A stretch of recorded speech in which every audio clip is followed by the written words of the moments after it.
મિત્રો જુનાગઢ જો કે ઘણા બધા નામોથી ઓળખાય છે, જુનેગઢ, ઉગ્રસેન ગઢ અને જૂનો ગઢ એવું પણ નામો ઘણા બધા પ્રાચીન મિત્રો જોવા મળે છે, જો કે મતાંતરો ઘણા બધા જોવા મળે છે।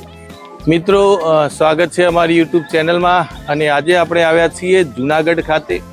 મિત્રો જુનાગઢ એ ખૂબ ઐતિહાસિક નગર તરીકે આપણે ઓળખીએ છીએ। અહીંયા દામોદર કુંડ જોવાનો છે મિત્રો, જે ખૂબ ઐતિહાસિક અને પુરાણ સાથે જોડાયેલો છે।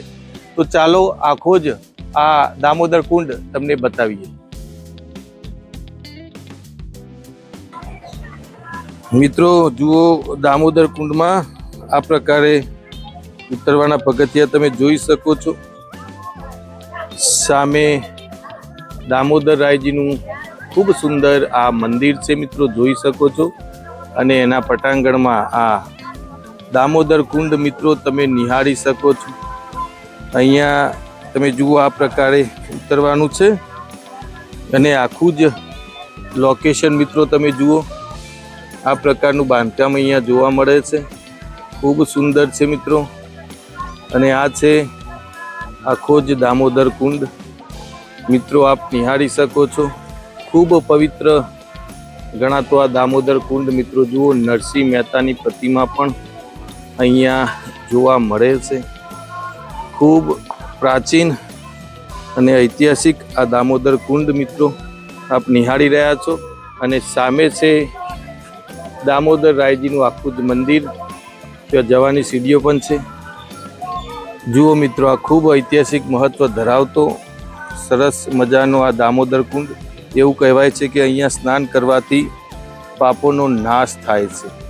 ખૂબ પવિત્ર મહત્વ ધરાવતો આ દામોદર કુંડ। જુઓ મિત્રો, આ દામોદર કુંડ અને એનું પાણી ખૂબ સુંદર છે મિત્રો, અને ઐતિહાસિક ખૂબ મહત્વ ધરાવે છે। આખું જ લોકેશન તમે જુઓ મિત્રો, પર્વતીય આખો જ નજારો છે। અને પાછળ સામે મિત્રો જુઓ, આખો જ ગરવો ગિરનાર આપ નિહાળી શકો છો। તો આ પ્રકારે આ દામોદર કુંડનું ખૂબ મહત્વ છે મિત્રો, આપ નિહાળી શકો છો।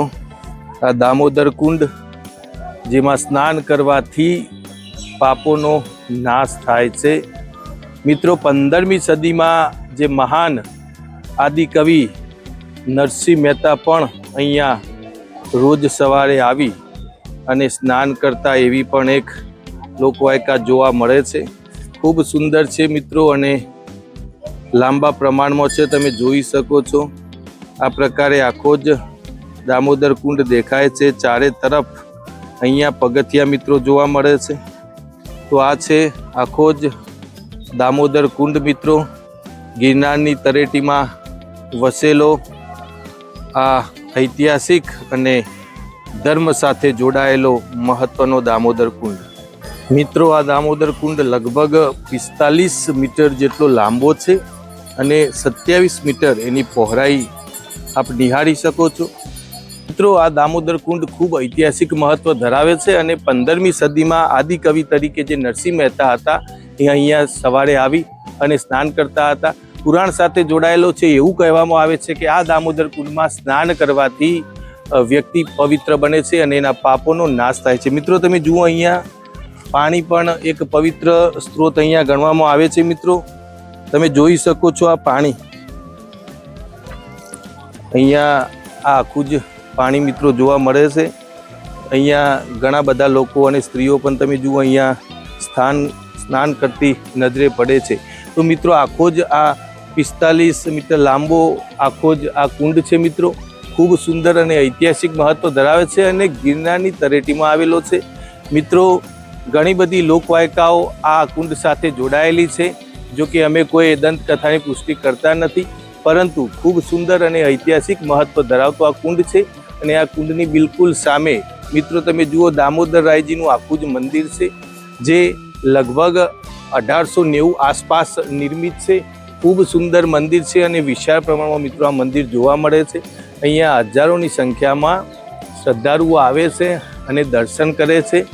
તો મિત્રો આ છે આખા જ દામોદર કુંડનું મહત્વ।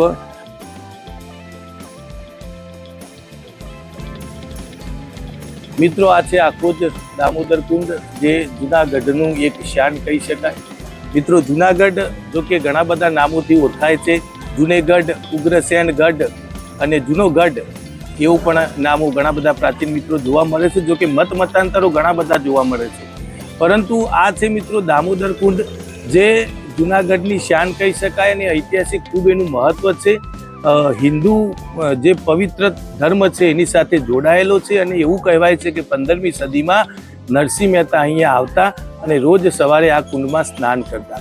મિત્રો અહીંયા હજારોની સંખ્યામાં લોકો આવે છે અને એક શ્રદ્ધા સાથે જોડાયેલો આ કુંડ છે અને ગિરનારની તળેટીમાં મિત્રો આવેલો છે.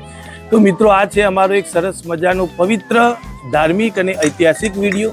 જો આપણે ગમ્યો હોય તો લાઈક કરજો, શેર કરજો અને સબસ્ક્રાઈબ તો ચોક્કસ કરજો, જેથી અમારા નવા ઐતિહાસિક વિડીયો આપ સુધી પહોંચી શકે.